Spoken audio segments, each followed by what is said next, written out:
Greetings everybody and welcome to Madrid Ball. I hope you all are safe and sound. Real Madrid will travel away from home to play Valencia at the Mestalla. It's time we switch our attention back to La Liga. We will be playing in a stadium which has not been the happy hunting ground for Real Madrid in recent times. If you do remember, in the previous campaign we had weirdly considered 3 penalties in the game. It was a pretty awful display from the Los Blancos. So certainly we will be heading towards the stadium with the spirit of vengeance. It's not going to be easy, but we would like to get some sweet revenge, beating Valencia in their own home turf, and Real Madrid as well would like to get back on track. We all can agree that Madrid didn't really have the most convincing display against Inter Milan, so we would like the team to perform much better than what they did in the previous match. We would like the team to show a bit more control in the game, dominate the proceedings a bit more, show a bit more fluidity in knocking the ball around, and of course most importantly we would like to secure all the 3 points in a tough stadium against a tough opponent. So in this video we will be doing the match preview of Valencia versus Real Madrid. We'll contemplate on the thoughts of Carlo Ancelotti from the pre-match press conference. We'll also talk about the injury status of some of our players, and last but not the least we will wind up this video by doing the match predictions. So we have a lot to discuss and let's get started. And starting by having a look at the opposition, Valencia, they have had some financial issues in recent times which had forced them to get rid of many of the star players. There have also been off the field issues, controversies involving managers lashing out on the board, and all these issues combined culminated in Valencia finishing 13th in the league in the previous campaign. The Valencia faithful had been left disappointed, but this season Valencia have made a good start. They have brought in a new coach. Jose Bordalas has brought in a lot of optimism and has delivered some good results to kickstart his journey with his new team, and right now Valencia sit 3rd on the table, level on points with Real Madrid. They would also have the psychological advantage of knowing that Real Madrid have beaten them just once in the past 7 meetings at Mestalla, with the only win coming back in 2018 when Madrid put 4 past Valencia thanks to goals from Ronaldo, Kroos and Marcelo.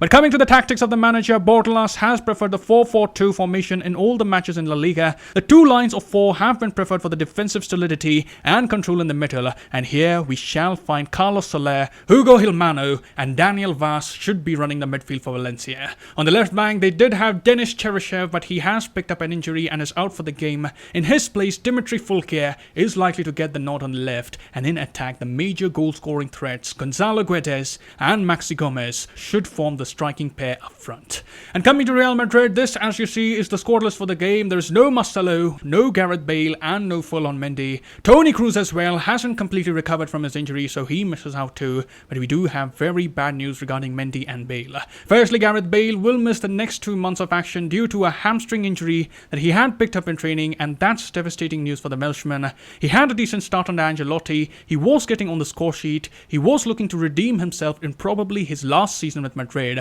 but just like the previous years, again Gareth Bale will be sidelined with another injury. And that just sums up Gareth Bale time with Madrid. At times he has been good, at times he has been spectacular, at times he has been legendary, but so often he has picked up injuries which have really prevented him from achieving his true potential with Madrid. Had he had a slice of luck with injuries, he could have had a much more legendary career, but alas, that hasn't been the case, and once again he's been unavailable for the manager when he could have been really very useful. The games are coming thick and fast, and Ancelotti has one less option to play in attack. And coming to Ferland Mendy, the Frenchman, as we had suspected, has suffered another setback. As reported by Marca, the fullback has picked up another muscular injury on the eve of Real Madrid's clash with Celta Vigo and is now ruled out for another 3 weeks, and that's a major setback for Real Madrid considering the defensive issues that we've had in recent times. Had Mendy been fit, he would have added much more defensive solidity. Maybe our defense would have been a bit more compact, but someone's loss is another man's gain. Miguel Gutierrez, he looks to be the favourite right now to occupy the left back position, and honestly he has done a good job filling in for Mendy. So let's hope he can continue impressing Ancelotti in the upcoming fixture as well.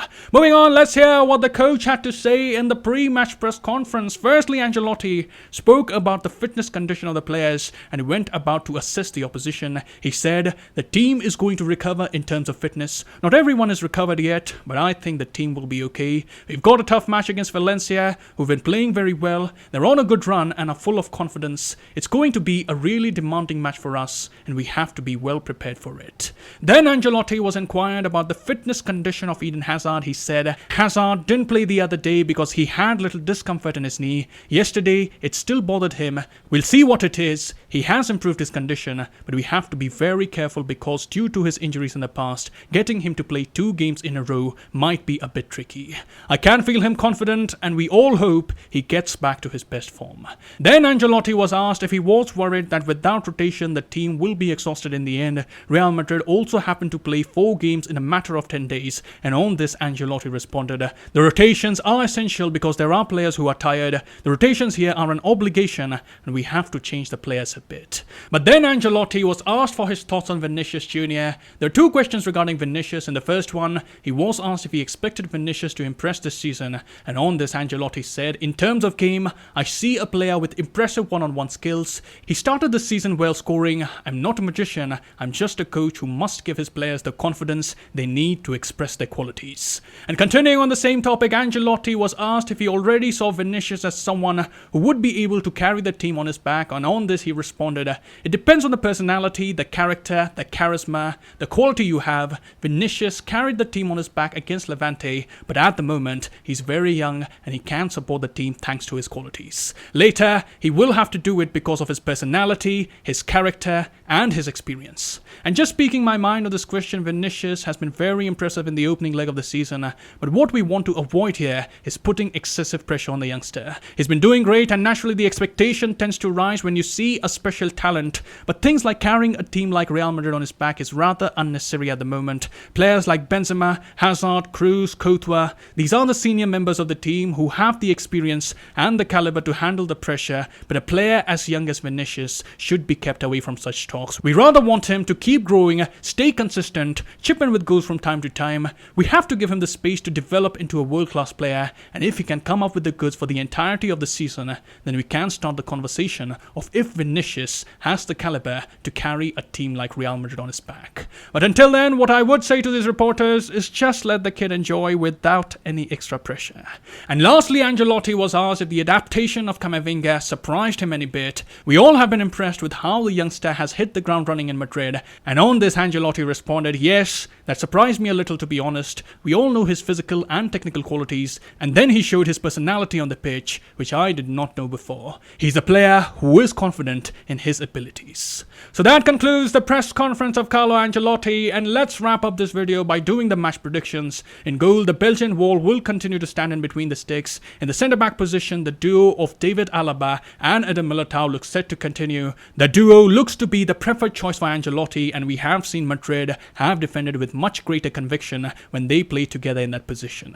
In the left-back position, previously Nacho was used in the game against Inter Milan, but I strongly feel that Miguel would be returning to the team for this game, and in the right-back position, we should have Dani Carvajal, who would be running up and down the right-hand side.